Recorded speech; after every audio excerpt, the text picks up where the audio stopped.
জাতিসংঘের প্রতিবেদনের পরিপ্রেক্ষিতে আওয়ামী লীগকে নিষিদ্ধ করার দাবি জানিয়েছেন হেফাজতে ইসলাম বাংলাদেশের আমির আল্লামা শাহ মুহিবুল্লাহ বাবুনগরী ও মহাসচিব মাওলানা সাজিদুর রহমান।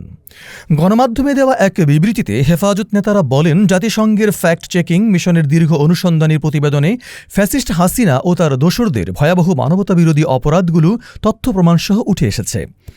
হাসিনার পরিকল্পনা ও নির্দেশে তার আজ্ঞাবাহী বাহিনীর সদস্যরা গুম, খুনে ও নির্যাতনে নৃশংসতার সমস্ত সীমা ছাড়িয়েছে। তারা আরও বলেন, পিলখানা হত্যাকাণ্ড, গুম, খুন, ৫ মে ও ২৪-এর গণহত্যার দায়ে আওয়ামী লীগকে রাষ্ট্রীয়ভাবে নিষিদ্ধ করতে হবে। তা না হলে আওয়ামী ফেসিবাদ একদ্বন্দ্ব শান্তিতে থাকতে দিবে না এদেশের সরকার ও জনগণকে। তারা একের পর এক সাবোটেজ ঘটিয়ে ছাত্রনেতৃত্ব ও তৌহিদি জনতাকে বিতর্কিত করার অপচেষ্টা চালাচ্ছে। কালচারাল ঘরানার ফেসিবাদী আওয়ামীপন্থী লোকজন আবারও মাথাচাড়া দিতে শুরু করেছে।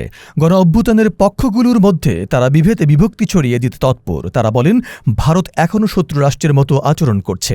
হাসিনা পরবর্তী নতুন বাংলাদেশকে এখনও তারা মেনে নিতে পারছে না, বরং তাদের আশ্রয়ে ফ্যাসিস্ট হাসিনাকে একের পর এক ষড়যন্ত্র করার সুযোগ দিয়ে যাচ্ছে।